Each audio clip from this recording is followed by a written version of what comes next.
আন্তর্জাতিক মুদ্রা তহবিলের পরামর্শ মেনে বৈদেশিক মুদ্রার বিনিময় হার নির্ধারণে ক্রলিং পেগ চালু করল বাংলাদেশ ব্যাংক। নতুন পদ্ধতিতে ডলারের দাম এক লাফে ৭ টাকা বাড়িয়ে ১১৭ টাকা নির্ধারণ করা হয়েছে। আইএমএফের ঋণের শর্তের পাশাপাশি বাজারে চাহিদার তুলনায় সরবরাহ কম থাকায় দাম বাড়ানো হলো।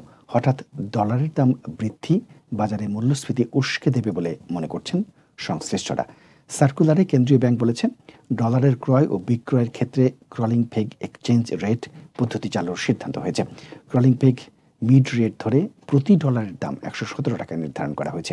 এর ফলে ব্যাংকগুলো এর কাছাকাছি দরে ডলার কেনা বেচা করতে পারবে এবং আন্তঃব্যাংক লেনদেন করতে পারবে।